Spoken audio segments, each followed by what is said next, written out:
Good morning.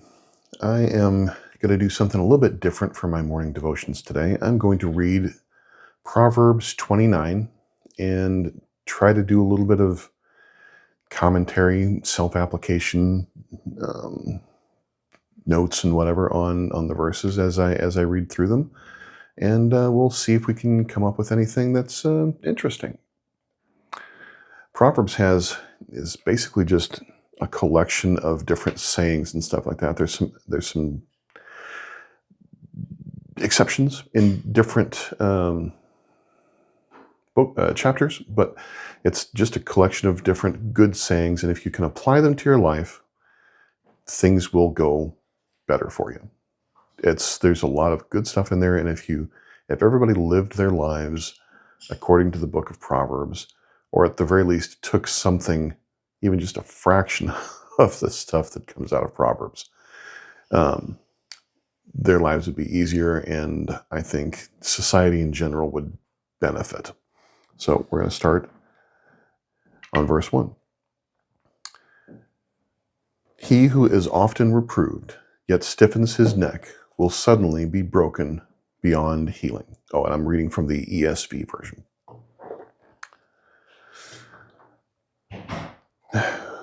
Wish my kids would figure this out. What? He who is often reproved, yet stiffens his neck, will suddenly be broken without healing. Yeah. If you keep doing the wrong thing, and even in spite of reproof, in spite of correction, you're in for a bad time. When the righteous increase, the people rejoice, but when the wicked rule, the people groan. If that doesn't sound like modern politics today. He who loves wisdom makes his father glad, but a companion of prostitutes squanders his wealth. By justice, a king builds up the land, but he who exacts gifts tears it down.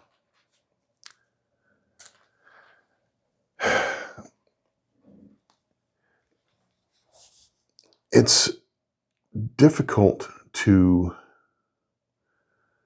So kings have always traditionally in the Bible been judgments or punishments for nations.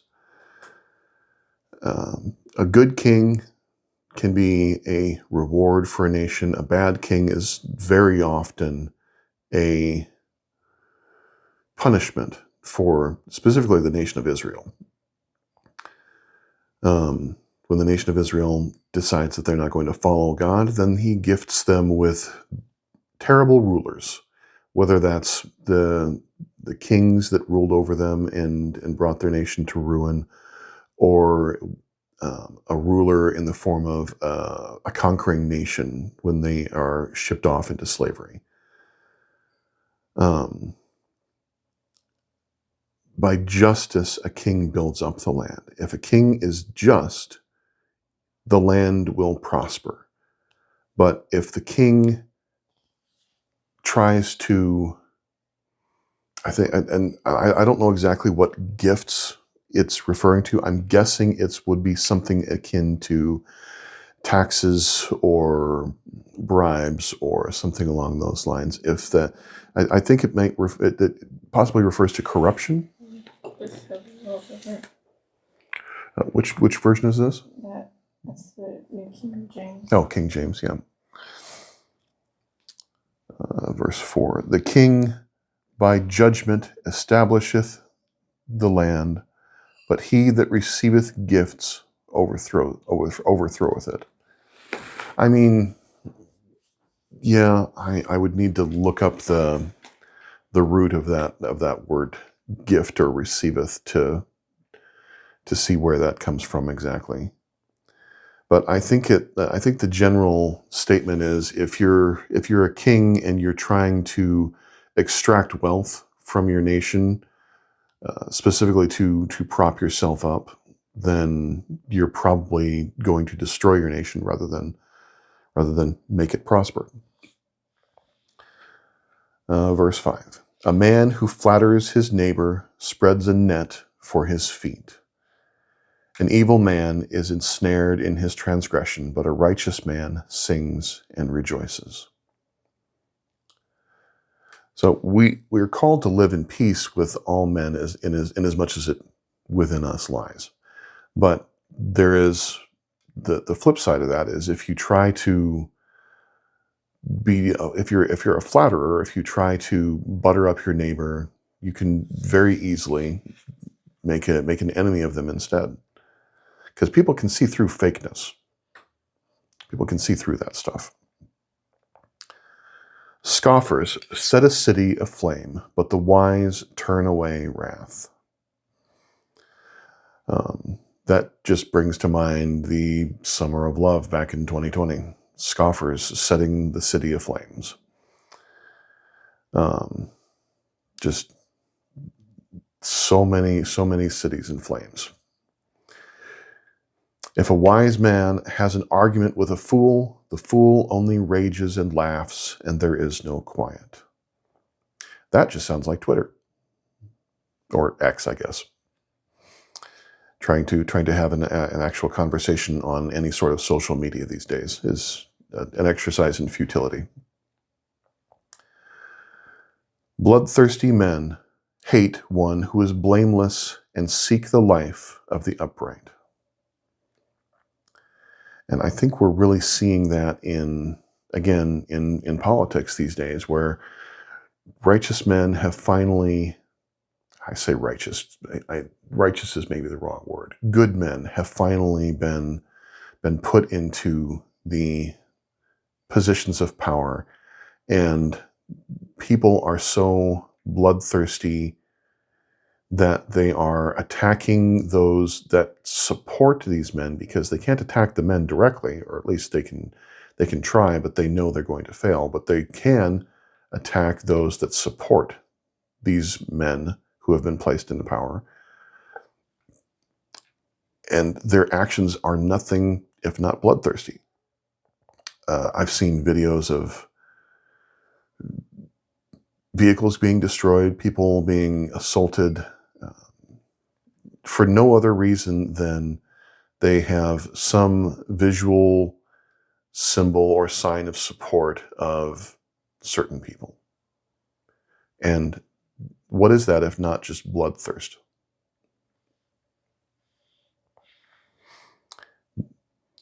A fool gives full vent to his spirit, but a wise man quietly holds it back.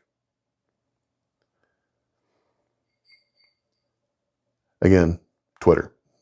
I have tried over the years to be quiet, to try to not say certain things that come to my mind immediately. I try to think about my words before I say them.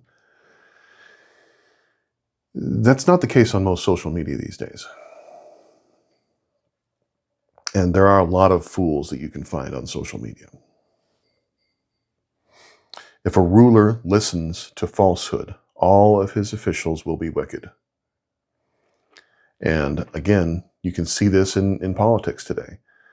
Trump's first term, when we saw Trump get into office and listened to the advice of listen to falsehoods, and he made a whole lot of hiring decisions that people criticized him for. And I think he still has to be very careful who he's listening to, that he doesn't have people in his orbit that are going to undermine him and his agenda.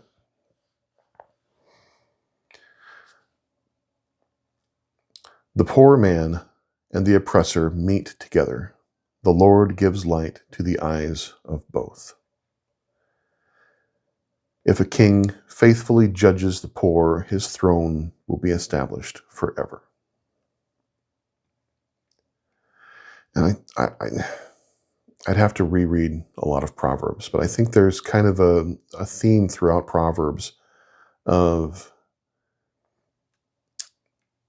being kind to the poor and treating them as if they're actual human beings and not just a second-class citizen, not treating them with disdain or reproach. And I think that's something that we all need to remember, that the people who are in a poorer state than yourself are still individuals, and they need our help and our not our pity, but our love. Yeah. The rod and reproof give wisdom, but a child left to himself brings shame to his mother. And I think this is a reproof of the general fatherlessness that we're seeing in society today. Without a father's discipline, we end up seeing an increase in crime, an increase in fatherlessness begets fatherlessness. Because if you're not raised by a good father, you don't know how to be a good father.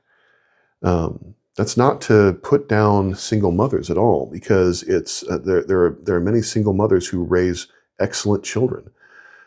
But it is difficult. It's much more difficult than having a godly man as a father to the children who is willing to discipline the children according to the Bible and make sure that they grow in the ways that God wants them to grow.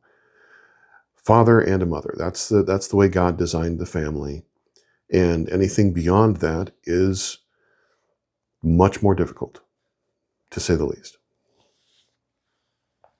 When the wicked increase, transgression increases, but the righteous will look upon their downfall. Discipline your son, and he will give you rest. He will give delight to your heart. Again, hearkening back to that whole fatherlessness thing, you need to, and even a reproach for actual fathers who, like myself, I need to discipline my children when they do wrong. I have to do that. I'm called to do that by the Bible, by God. If I do not, I am not fulfilling my duties as a father. If I don't discipline my children when they do wrong, when they're living in sin, then I am failing as a father.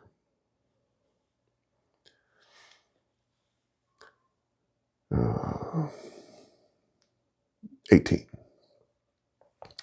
Where there is no prophetic vision, the people cast off restraint, but blessed is he who keeps the law. And boy, is that a tough one, because if you don't have some sort of vision, some sort of idea of where you're going in your life, it is a tough time. And I've been struggling with that a lot lately myself. I have been praying for wisdom as to what God wants me to do with the rest of my life. I've been feeling like I need to do more. This video series is kind of part of that. But I'm just still praying for wisdom, and a vision for what God wants me to do. So if y'all could pray for me, that'd be great. And I'll pray for you in return, that God will visit you with a prophetic vision, with prophetic dreams, and with a vision of where God wants you to go in the future.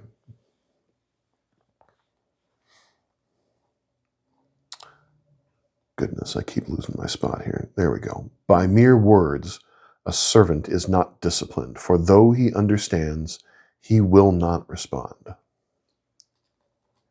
And that's kind of interesting, because it's almost, a lot of this stuff is of this chapter is for public, not like public relations, but like social things, social questions. This is almost something that you could apply to business. If you have a servant, reproving him with words may not work. It might be a situation where you have to discipline them with more than words. That's why it's difficult for companies to. That's why verbal and written warnings often don't work in business. You have to actually do something to punish your employees when they do something particularly egregious. Now, that's not to say that they always need that. You okay? Yeah, my spit just go down the wrong pipe. Oh, I see. Maybe Mom needs to get you some milk or something. Milk and breakfast. Okay. I want some. I need it. Anyway, enough said about that. I'm no longer a business owner, so I don't have to deal with that. However, it is good to note that a lot of businesses do run that way. That they'll start with a verbal warning, and then they'll move on to something different, something that's not, we're not servants anymore in this day and age, so there's generally no beatings, but there are monetary penalties and could lose your job and things like that if you're not following the rules of that particular organization or entity that you're working at. Do you see a man who is hasty in his words? There is more hope for a fool than for him.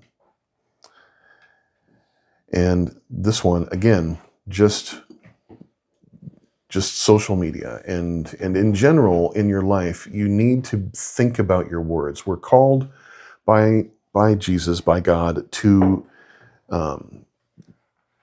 take every thought captive.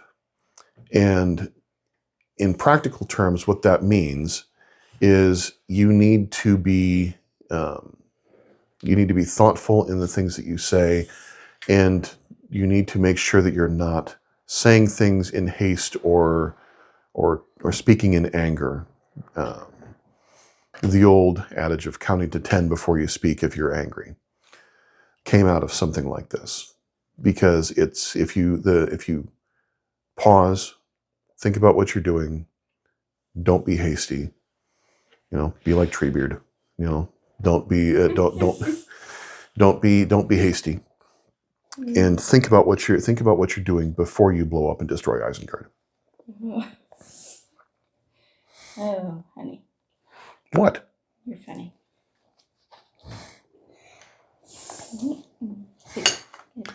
Whoever pampers his servant from childhood will in the end find him his heir. And that's probably not as much of a problem today as it was in the past, but that's probably a cultural reproach of back in the day when you had a servant that you raised from childhood, or even one that you hired on, or even a slave that you purchased at one point and pampered them for long periods of time. The more you pampered them, the more likely it was that you would find them taking over the business, taking over your assets, maybe replacing your heirs if you showed too much favoritism to them. So that's probably more of a cultural reproach than anything else. But anyway, a man of wrath stirs up strife, and one given to anger causes much transgression. Again, just a reproach of not doing things in anger, not acting in anger. One's pride will bring him low, but he who is lowly in spirit will obtain honor. Humility is a good trait. We need one that we all need to practice. Pride goeth before a fall. The partner of a thief hates his own life. He hears the curse, but discloses nothing. Don't be a partner to crime, whether that's actual crimes or whether that's being complicit in something that you know is wrong, in work, in your personal life, anything like that. Because you will just dig your own grave. The fear of man lays a snare, but whoever trusts in the Lord is safe. Many seek the face of a ruler, but it is from the Lord that a man gets justice. And that we really need to remember that whoever is in charge, they are not who we get justice from. Whether that is whether that's the president or the mayor or anyone. If you're not going to get godly justice directly from the rulers, you always have to get it from the Lord. The Lord works through instruments here, through people here on earth, but it is the Lord who deals out perfect justice. An unjust man is an abomination to the righteous, but one whose way is straight is an abomination to the wicked.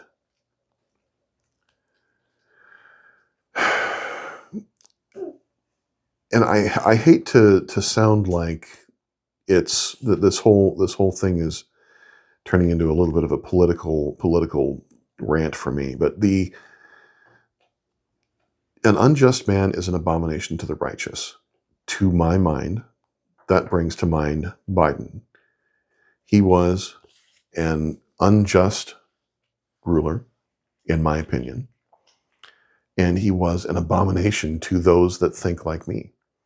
And now we have his complete opposite in the White House, in Trump, and he is an abomination to all of the other side, to the point where they slander him and even try to kill him in certain cases.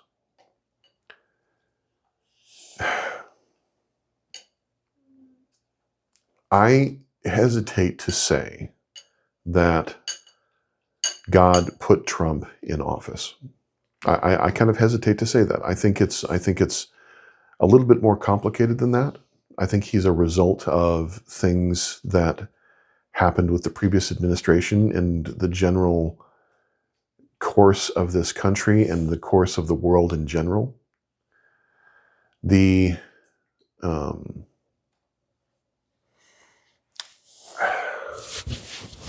I forget the verse, but there's a verse that says in the end, I think probably in Revelation, in the end times, the hot will get hotter and the cold will get colder, or something to that effect. And I think we can really see that in the world today. There is no middle ground. The lukewarm believers are either becoming cold, distant, falling away from God, falling away from sound teaching, or they're becoming more devout, more focused on Christ. Unfortunately, the majority of the world seems to be going in the opposite direction from Christ. And the more we see that happening, the more we will get rulers like Joe Biden, because going back to what we talked about before about the rulers, the kings being judges or punishments meted out by God for the actions of the nation as a whole. When the nation as a whole falls away from God, you get rulers like Joe Biden, and you will continue to get more rulers like him, and that will take the country in a direction that is towards hell, towards chaos, towards destruction. So Trump is not the solution to. That just means you're closer to Revelation. I mean, true. We're closer to the end times, and the closer we get to the end times, the more we're going to see stuff like this, where it's either hot or cold. The lukewarm position, the middle has gone. The middle has disappeared. You are either on one side or the other. It is going to be that the middle ground is going to go away more and more. It's been disappearing year by year. You are either on the side of godly principles, or you are on the side of secular, sinful principles. And the more we delve into the more the nation as a whole becomes sinful, the worse our rulers will become. So I hope that these videos that I'm doing have some effect on you. I'm hoping that that it will strengthen your walk, strengthen your faith, and so that you will not fall away, so that you will not become cold and be spat out of God's mouth in the end. Because in the end, the only thing that we can control truly is ourselves and our reaction to our circumstances. We cannot directly control who becomes president. We can try, we can vote, we can campaign, we can do that sort of thing. That's not what we've been called to do by God, though. We've been called to live our lives according to the principles in the Bible and to make God first in our own lives. And if we do that, if everyone does that, then the nation will start to heal itself. But it's an individual choice. It's a choice that has to be made by each individual to make that, to make God a priority in your life and prioritize His values over the values of the world. So, hope that was helpful and elucidating. And apologize for the extra noise of little girls eating next to me. Hope you all have a wonderful day. Bye-bye.